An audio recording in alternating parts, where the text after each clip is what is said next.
Hello friends, welcome to बेली क्लासे। आइए दोस्तों, 7 जनवरी 2022 एनवायरनमेंट सी टेट का पेपर फर्स्ट सॉल्यूशन करते हैं। हमने पार्ट 3 में लिया है ये, और 2 वीडियो में डाल दी है, मैथ्स की और सीडीपी की। तो स्टार्ट करते हैं। पहला क्वेश्चन है हमारा,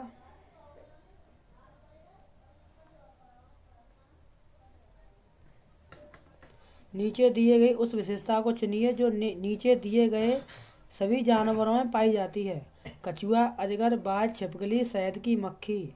तो ऑप्शन ए दिया है, शरीर का सलकों से ढका होना, भूमि पर तथा जल दोनों में रह सकना, अंडे देना, जहरीला होना। सही विकल्प का चुनाव कीजिए। सही विकल्प कौन सा होगा? सी केवल, ए और बी, सी और डी, या बी और सी? तो आपने कौन सा लगाया है? आपने ये लगाया होगा, ए और बी। ये सही है, ठीक है।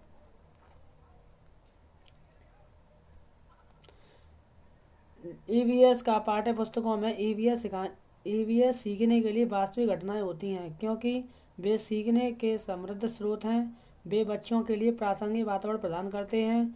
वे पहले की परिचित घटनाओं को फिर से देखने का अवसर प्रदान करते हैं। शिक्षक आसानी से ईवीएस के विषयों में आसपास शिक्षण अधिगम प्रक्रिया का संचालन कर सकते हैं। सही विकल्प का चुनाव कीजिए।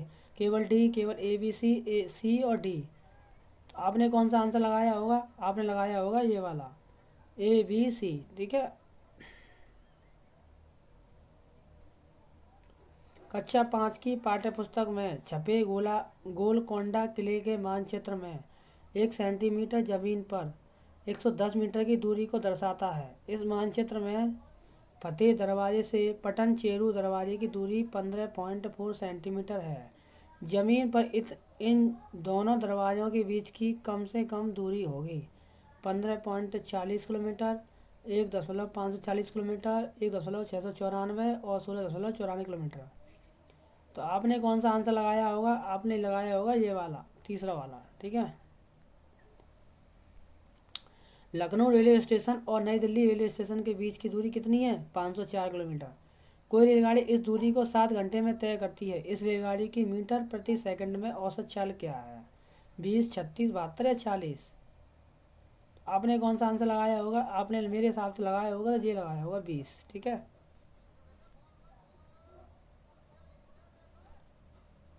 वृक्षों पौधों की जड़ों में पाए जाने वाले नीचे दिए गए विशिष्ट लक्षणों पर विचार कीजिए। वृक्षों की लटकती शाखाएं जैसे दिखाई देने वाली, वास्तव में उसकी शाखा नहीं जड़ें होती हैं। जड़ों की लंबाई वृक्ष की ऊंचाई लगभग 30 गुना होती है। जड़ों द्वारा वृक्ष को मजबूत खम्भों की भांति सहारा देना। जड़ों द्वारा खाद्य सामग्री का भंडारण करना। लटकती जड़ों का बढ़ते बढ़ते जमीन के अंदर चले जाना। और बरगद के वृक्षों की जड़ों में पाए जाने वाले लक्षण कौन से हैं? ऑप्शन दिए हैं, ए, बी, सी, ई, ए, सी, ई और तो दिखाई दे रहा होगा ये सही है आपका।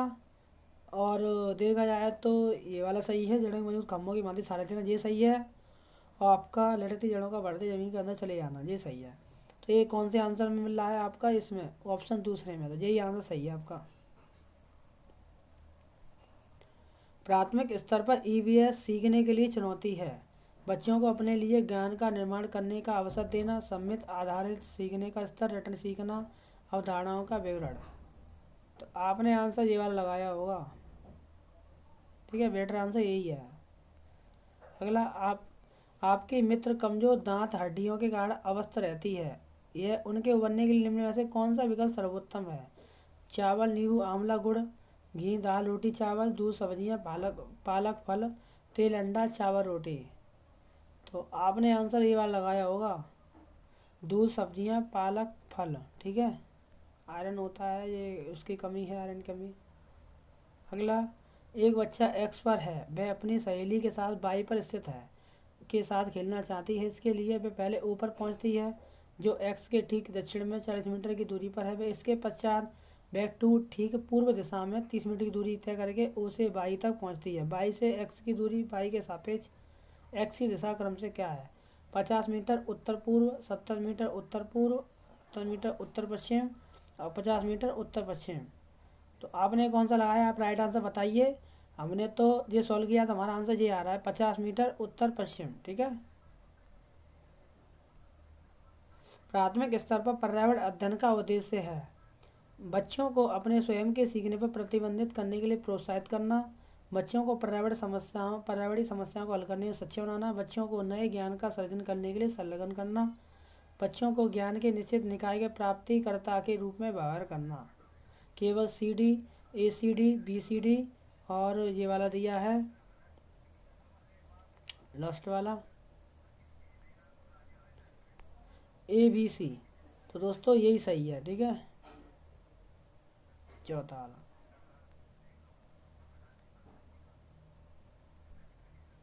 प्राथमिक स्तर पर पर्यावरण अध्ययन के संबंध में निम्नलिखित में से कौन सा कथन सत्य है?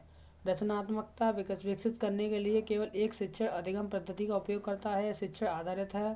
पर्यावरण अध्ययन विज्ञान, सामाजिक विज्ञान और पर्यावरण शिक्षा अवधारणा को और मुद्दों को एकीकृत करता है। EVS पाठ्य पुस्तकें ही इसके सीखने के लिए एकमात्र संसाधन है। तो इसका राइट आंसर है आपका ये तीसरा वाला।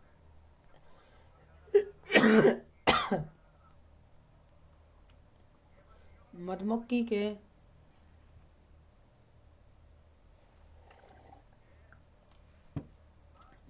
के छत्तों के विषय में नीचे दिए कथनों पर विचार कीजिए। प्रत्येक छत्ते में बहुत सी रानी मधुमक्खियां हैं जो अंडे देती हैं। प्रत्येक छत्ते में कुछ नर मक्खियां होती हैं। छत्ते में बहुत सारी काम करने वाली मक्खियां होती हैं जो शहद के लिए फूलों का रस एकत्र करती हैं। यदि काम करने वाली मक्खियां न हो तो छत्ता शहद नहीं बन सकता। नर मक्खी छत्ते के लिए बहुत महत्वपूर्ण होती हैं क्योंकि ये रस वाले फूलों को खोजने में सहायता करती हैं। इनमें से कौन सा कथन सही है? BCDE और ACE। तो दोस्तों देखा जाए तो BCDE सही है। BCDE सही है, ये गलत है। प्रत्येक छत्ते में बहुत सी रानी मक्खियां होती है जो अंडे देती है, ऐसा कुछ नहीं है, ठीक है। मिजोरम के निकटवर्ती प्रतिवेशी 3 राज्य हैं: त्रिपुरा, असम, मणिपुर, पश्चिम बंगाल, अरुणाचल प्रदेश, असम, बिहार, छत्तीसगढ़, असम। तो आपने आंसर कौन सा लगाया होगा? त्रिपुरा, असम, मणिपुर, ठीक है। प्राथमिक स्तर पर पर्यावरण अध्ययन की बाल केंद्रित प्रकृति किसके कारण है? गतिविधि आधारित शिक्षा, रट सीखना, पाठ्य पुस्तक आधारित शिक्षा, सीखने के लिए स्कूल, घर और समुदाय की भागीदारी। सही विकल्प का चुनाव कीजिए। ABC, केवल AD, केवल AB, A और C केवल, ठीक है। तो इसका राइट आंसर आपने कौन सा लगाया होगा? मेरे ख्याल से आपने आंसर ये वाला लगाया होगा, दूसरा वाला, ठीक है।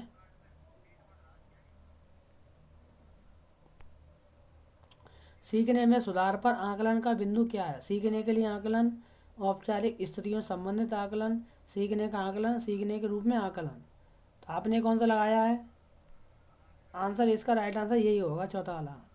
जिसका चौथा है वो बिल्कुल सही है। अगला, स्लॉथ के बारे में नीचे दिए गए कथनों में से सही कथन को चुनिए। स्लॉथ लगभग 8 वर्ष तक जीते हैं। वे अपने जीवन काल में 40 बच्चों पर घूमने की तकलीफ उठाते हैं। कभी पढ़ा है ऐसा? कभी? ये गलत कह रहा है ना। स्लॉथ 10 वर्ष तक जीते हैं, ऐसा कुछ नहीं, ये भी गलत है। स्लॉथ लगभग 40 वर्ष जीते हैं, ये तो सही कह रहा है। और अपने जीवन काल में 50 वृक्षों पर नहीं, ये गलत है। केवल 8 वृक्षों पर ही बदलते हैं। 8 वृक्ष यानी 8 पेड़ बदलता है केवल अपने जीवन काल में। तो इसका राइट आंसर दिखाई दे रहा होगा सभी को। कौन सा हो गया? यही सही हो गया ना, चौथा वाला। अगला,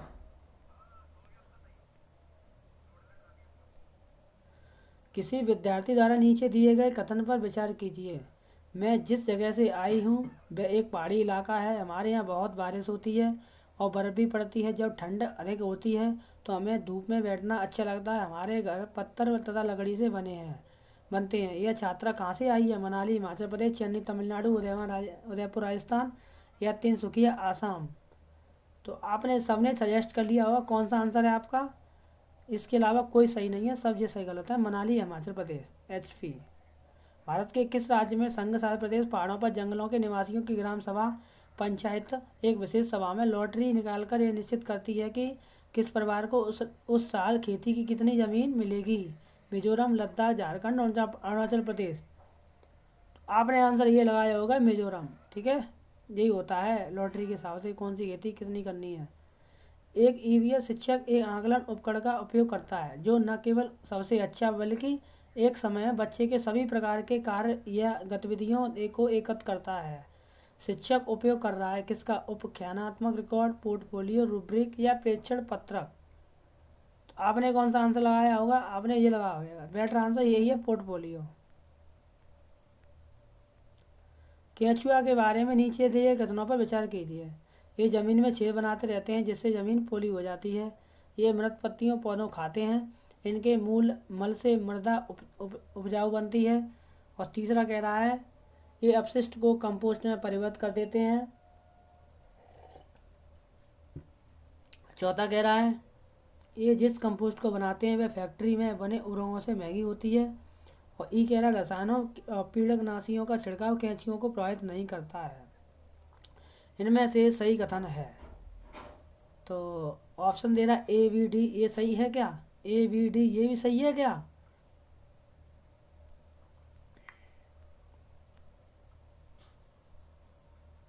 ए बी सी ये सही है, ए सी ई ये सही है। तो आपका आंसर ये है, ठीक है, ए बी सी। और ये ई डी ई तो गलत है, ठीक है। भोजन विषय विषय के मुद्दे विद्यार्थियों के लिए सार्थक और प्रामाणिक हो सकते हैं यदि मुद्दों के इर्द गिर्द समूह कार्य और चर्चाएं आयोजित की जाती हैं। पाठ्य पुस्तकें संसाधन के रूप में शामिल है। शिक्षकों द्वारा प्रदर्शन दिए जाते हैं। प्रश्नोत्तरी आयोजित की जाती हैं। तो दोस्तों इसका राइट आंसर सभी ने लगाया होगा वैसे देखा जाए तो ये वाला, ठीक है, पहला वाला।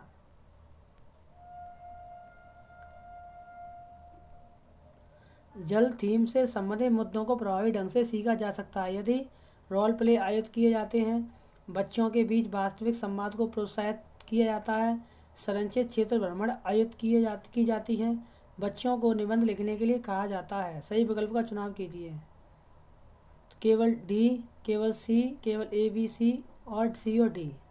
तो आपने कौन सा आंसर लगाया है?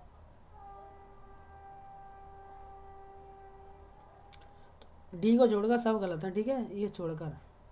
तो आंसर कौन सा हो जाएगा आपका? ए बी सी, ठीक है। अगला है नीचे दिए गए विकल्पों में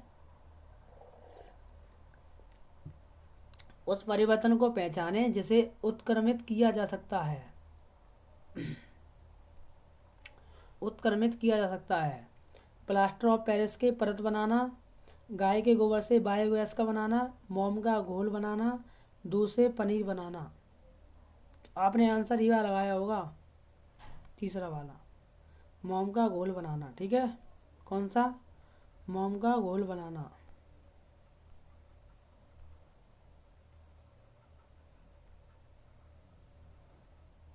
अगला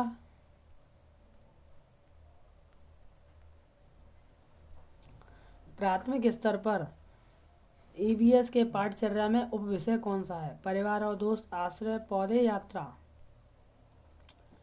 तो आपने आंसर ये लगाया होगा पौधे, ठीक है, पौधे इसका राइट आंसर।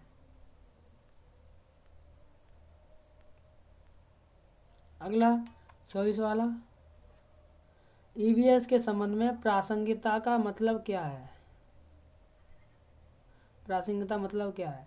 ईवीएस सामग्री को वास्तविक जीवन स्थितियों और विद्यार्थियों के तत्काल वातावरण से जोड़कर सीखना, उदाहरणों के माध्यम से ईवीएस सीखना, ज्ञात से अज्ञात की ओर ईवीएस सीखना, ईवीएस को सरल से जटिल जटिल तक सीखना। तो इसका राइट आंसर कौन सा है दोस्तों? पहला वाला, ठीक है।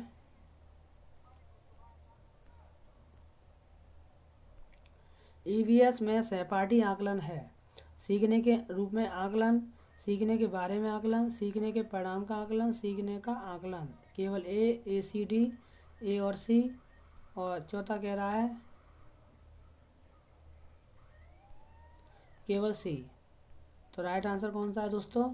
इसका राइट आंसर है ये वाला, ए सी डी सही कह रहा है, ठीक है। माउंट एवरेस्ट नीचे दिए गए किस देश का भाग है? चीन, तिब्बत, नेपाल, भूटान। नेपाल, भारत। तो ये तो सभी को पता है कौन सा भाग है, नेपाल का ही तो भाग है माउंट एवरेस्ट। भारत का तो है नहीं है। बच्चों के लिए ईवीएस कक्षा में अधिकतम क्या होना चाहिए? वाद विवाद का प्रावधान, अनुभवात्मक सीखना, कहानियाँ, तथ्य और सूचनाएं। सही विकल्प का चुनाव कीजिए। तो बी सी डी ये सही कह रहा है। तो मेरे ख्याल से अनुवादा ये सीखना ये सही है, आपका कहानियाँ भी सही है, तथ्य सूचना भी सही है। वाद विवाद का प्रावधान अधिकतम क्या होना चाहिए? तो गलत है ना।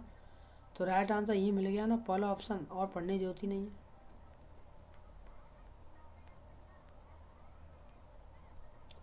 जंगलों के जाला कटने से निम्न में से क्या स्थितियां संभावित होती हैं? आसपास की जगह ज़्यादा ठंडी होगी, वर्षा जल का रिसाव कम होगा, बहता वर्षा जल मृदा को भा ले जाएगा, भौम जल का स्तर बढ़ जाएगा। सही विकल्प का चुनाव कीजिए। तो वैसे इन ऑप्शन में ए बी सी डी में देखा जाए तो कौन कौन से सही हैं? तो मेरे ख्याल से ये वाला सही है, बहता वर्षा जल मृदा को बहलाया जाएगा, बिल्कुल सही है। और भौम जल का स्तर बढ़ जाएगा, ये सही है। तो ये सी और डी किस ऑप्शन में? इसी में से तो है, तो यही आंसर हो जाएगा ना। ठीक है।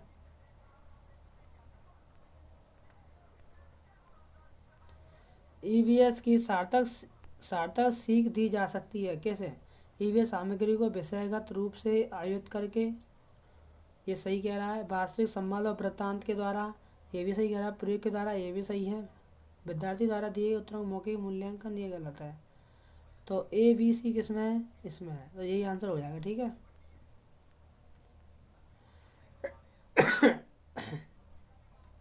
अगला, ईवीएस सीखने के लिए कौन सबसे अच्छा संसाधन हो सकता है? क्षेत्र भ्रमण का आयोजन, ट्विटर, स्कूल पुस्तकालय या फेसबुक? आप कौन सा आपने लगाया होगा? क्षेत्र भ्रमण का आयोजन। तो दोस्तों यहाँ से क्वेश्चन खत्म होते हैं ईवीएस के। अगले चैप्टर में संस्कृत और हिंदी रह गई है, तो हम करा देंगे। ठीक है। आपका संस्कृत रह गया है, संस्कृत और हिंदी ये रह गया, तो हम करा देंगे। ठीक है। तो इस चैनल को सब्सक्राइब जरूर कर लें, क्योंकि हम हर पेपर को सॉल्यूशन कराने वाले हैं। ठीक है। अगर हमारे चैनल नए चैनल को सब्सक्राइब जरूर करें। बहुत बहुत धन्यवाद सभी का।